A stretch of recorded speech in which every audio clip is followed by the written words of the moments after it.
Geez, over here we're going to be reacting to when the director uses real bullets. What? And I think the movie that we're talking about is a Russian film called Come and See. Wow, okay. I don't think this is a movie anymore. It might be a real life thing. But anyway, let's just go understand why. Let's not waste no time. Let's go. This is Alexei Kravchenko. He's 14 years old, and he's also not an actor. This is his first time on a film set. And this is not CGI. These are real bullets that are flying above his head. And these are real. No, wait. First of all, you're telling me that this little boy is not a real actor. Okay, that I can understand. But you're telling me that those things over there, they're not special effects, the real bullets. I don't want to believe that though, but anyway, let's just go on with the explanations. His first time on a film set. And this is not CGI. These are real bullets that are flying above his head. Really? And these are real explosions that they're running from. And this is not a film set. They're swimming through an actual marsh with real deadly parasites. This is a film unlike anything you've ever seen. Spielberg reportedly screened it before the making of Schindler's List, and Tarantino described it as the greatest World War II movie ever made. And what's even more insane is the story of how they made it. Very few people wanted this film to exist. It took nearly a decade and a very, very specific moment in history. This is Come and See. Come and See. Okay, so this is the movie they're qualifying to be the best war movie ever, right? Okay. Let's go understand why. Chapter 1. The Brutality of War. Belarus. It's 1943. This innocent boy has just found something that will change his life forever. His name is Floria, and he's just dug up a weapon from a dead soldier. Little does he know, he's about to witness some of the most horrific things ever done to humanity. We follow him as he goes from extremely eager to join the war to being harshly affected by it, and finally having the strong will to end it. The film then builds to a systematic massacre of an entire village. Civilians are herded into a barn based off actual accounts. The doors are barred and the building is set on fire. And quite famously, the film includes these direct shots into the actor's face, where there's no escape from their misery. But Come and See is not like other war films. We don't follow a superheroic soldier or see any of the famous battles. Instead, the film takes place within villages and families and children. And the film does not revolve around heroics, but the idea of human suffering and what war does to innocent people. It is equally horrifying every single time you see it. Yet at the same time, it's such a cinematic masterpiece. Everything in this movie brings you to full immersion in a way that modern cinema hasn't been able to quite replicate. And the story of how they made the film is just as interesting, if not more interesting, as the film itself. Damn. Chapter 2. The Three Forces and Pre-Production. There are three people that contributed most to this film that I think we should go over. First, let's discuss Elem Klimov, the director of the film. He was born in 1933 in Stalingrad, in what was then the Soviet Union. From an early age, he would experience the horrors of war, which he would use later in Come and See. During one of the city's most devastating battles, he, his mother, and his baby brother were forced to flee via raft through a burning river into the mountains. The city was ablaze up to the top of the sky. The river was also burning. It was night. Bombs were exploding, and mothers were covering their children with whatever bedding they had, and then they would lie on top of them. As a young boy, I had been in hell. This experience through hell would live with Klimov forever. Yet despite these beginnings, he eventually found his way into film. He started his career with comedies and satires. Nearly every film that he's made has faced some form of interference, delays, or even bans from the Soviet authorities. Yet despite the censorships, he would go on to make these types of films, until 1979, when something terrible happened. His wife, Larissa Shepitko, also an acclaimed filmmaker, had died in a car accident. And Damn. to say that her death devastated Klimov is a gross understatement. Damn. Shortly after her death, he fell into a deep depression, turned to alcohol, and created a 25-minute documentary honoring her legacy. And even more notably, he never made another comedy again. All of his subsequent films became tragedies, but Larissa would leave him with an important philosophy that would guide his final masterpiece. Make every film as if it's your last. He had wanted to make Come and See for years, but Soviet censors were repeatedly blocking his project. But he refused to compromise, and he knew the film was too important, that if he were to make it, it had to be done right. Finally, in 1985, something incredible happened.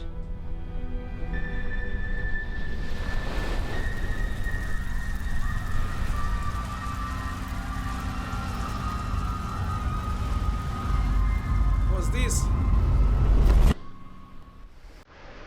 This is Hatyn. It is a bone-chilling recount of the Hatyn massacre, a massacre in which the Nazis locked an entire village into a barn and then set the barn on fire, with half of the inhabitants being children. The occupation of Belarus was one of the most brutal campaigns of World War II. Over 600 villages met the same fate. The book was formed from a collection of testimonies from those who somehow survived. This is the writer, Ales Adamovich. In June 1941, when the war came to Belarus, he was just 13 years old. After the war, Adamovich became a writer. Him and his co-authors would travel across Belarus, collecting real survivor testimonies. He ended up co-writing the novel Hatyn, which would become one of the primary sources for Come and See. Several directors were pitched to adapt the stories, but Adamovich refused them all. He insisted that there was only one director who could do the material justice. Together, they would create something that didn't glorify war or turn it into an adventure story, but showed as it truly was. But even with Adamovich and Klimov's clear vision, the film remained censored for years until 1985, when the 40th anniversary of Victory Day finally gave them the opening they needed. They had the green light, but they still needed one more piece: the boy.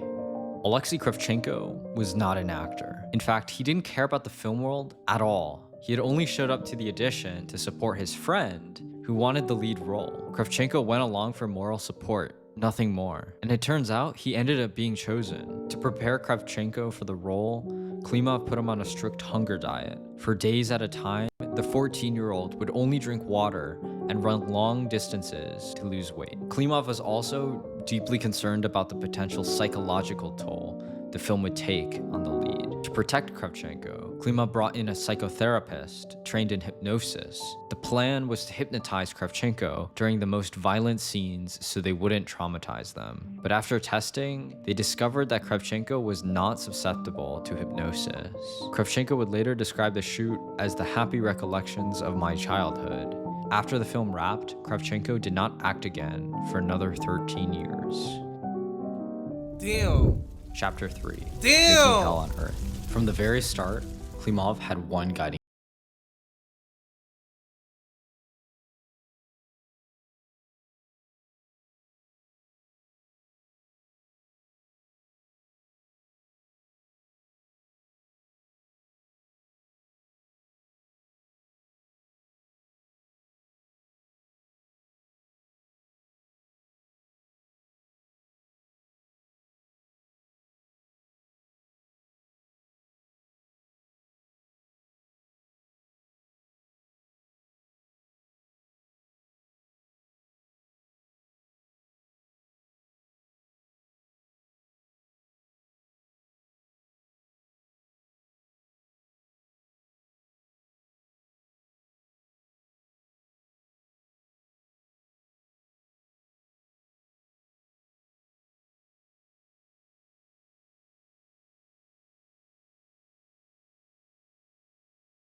constant stress.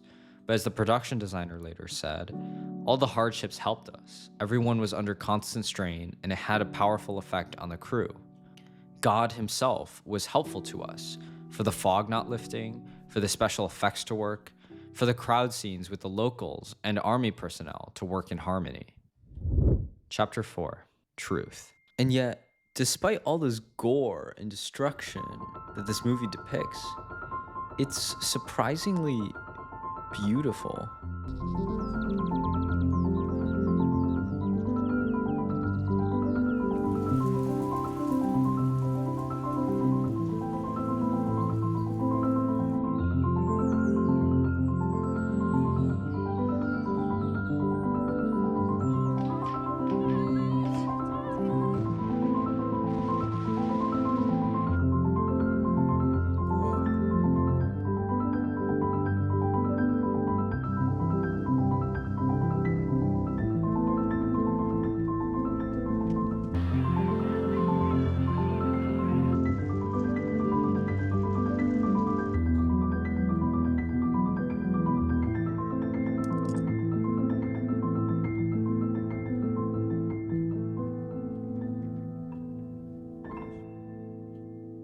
This is Roger Deakins, widely considered to be the greatest cinematographer of all time, and he's labeled Come and See as mandatory viewing. Conrad Orr used to say he was really trying to create beauty with ugliness. You know, he wanted to make ugly films that were beautiful, which seems a total contradiction.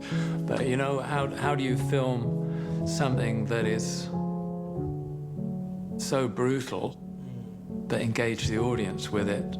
That's the key to the film, in a way, that the horror is something you imagine right until the end, when obviously you see the real footage, and then Klimov is basically saying, I could have shown you something much worse.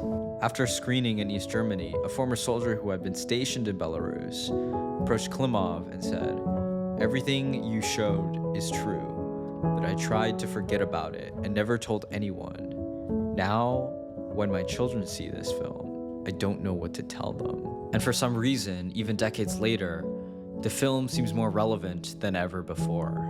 As the writer Joseph Brodsky once said, in a real tragedy, it is not the hero who perishes, it is the chorus. Thank you for watching, and I'll see you very, very soon. Wow. Wow. Wow. Bros, I ain't gonna lie though. I got goosebumps all over my body, man. What the hell? Like, this was not a movie. This was a real life story thing. Whew. Wow.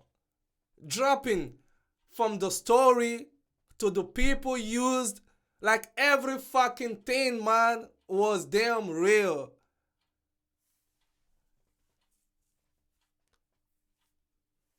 Man,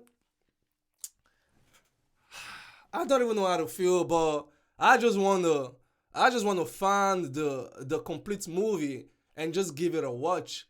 I know, bro, I hate movies like that because, man, I get too emotional real quick. Like, I can't handle it for that long.